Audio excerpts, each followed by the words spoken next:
Your first spot is going to be the most convenient, easy to reach, and probably most well-known location, and it's called Junction Bridge. Junction Bridge is pretty easy to get to. You drive into the park, you pay, you enter, you make a right turn. You'll see a small bridge. There's 2 small parking lots nearby. It fills up quickly, so definitely get there early. But as soon as you walk onto the bridge, you can look down the river and you'll see the line of mountains over there at the end. Depending what time of the year, the sun will hit it as it goes down.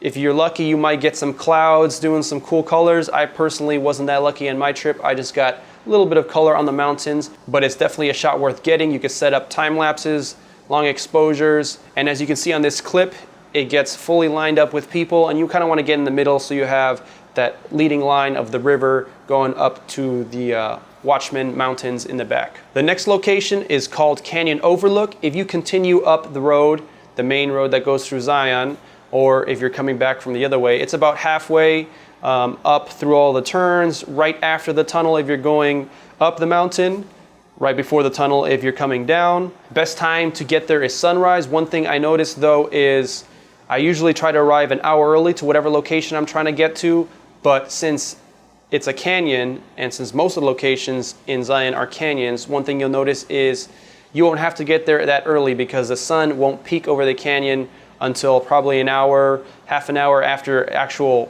sunrise. So there's not really any point in waking up that early to get down there. I would get down there half hour early at most. It's going to be pitch black anyways, so bring your headlamp, bring a flashlight. You're going to be walking up some steep trails on the edge of the cliff with some steep drops, so definitely bring some way to light your path. It's supposedly a 45-minute hike. I did it in about 15 minutes. I don't see why most places tell you it's 45, but it's actually very quick to get over there. Some cool perspectives are, of course, the canyon overlook view. There's a small fence. You get cars zigzagging the winding road, and as the sun comes up, you can get some cool light trails. If you stack some long exposures like I did, you can get a continuous line. Also, don't forget that the sun is going to be rising behind you and lighting up the valley, so you might want to get some shots facing the opposite direction. I got some cool ones with a tree, and as the sun rises, you'll see the light come down and light up the canyon. Cool place to set up a time lapse and get that whole thing going. My final tip is, of course, probably the most well-known location in Zion National Park, the Narrows. There's a lot to be said about the Narrows because it's a hike that is entirely in the water, and there are so many factors that will affect your experience there. If there's heavy rain, the river will flood, and they actually will not allow people or recommend people not to go because you're going to be in waist to overhead high water, which is what they told me on the first day that I was thinking about going. To get to the Narrows, you park and leave your car at the visitor center, and you actually have to take the train up through a Floor of the Valley road because private vehicles aren't allowed. I think if you're staying at the lodge up there, they let you, but of course that's about $200 to $400 a night, I believe. So yeah, just take the free train. It's the last stop. There's a short walk, and then you get to the beginning of the river. When I was there, it was about knee-high in most areas.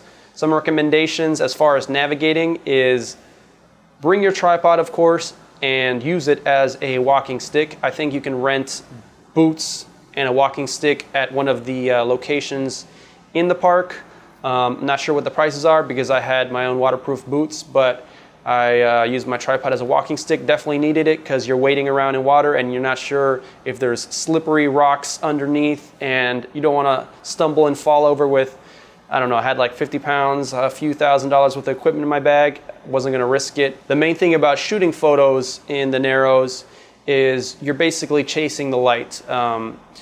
Since it's a very steep, deep canyon, the sun will be in different positions depending on what part of the canyon you are, depending what time of day. So you're basically looking at where can you get the composition, the shadows, the light, the reflection off some of the walls. There aren't really any iconic locations there. You basically use what you see. There are trees, sometimes rocks, depending on the water level. Leading lines can be made with the shadow. I got some cool V shapes. Here's one of the shots that I got.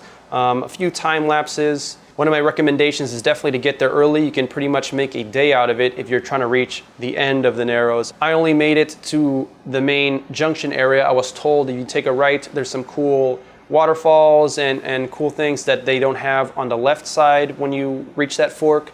Unfortunately, I didn't bring a dry bag. So definitely, if you're planning on hiking the whole Narrows, bring some plastic bags. You can buy a proper dry bag for your camera gear. I don't know if I would buy one just for the one trip, but I think you can get away with some plastic bags, and be aware that you might be going in water that's chest deep, like the part that stopped me.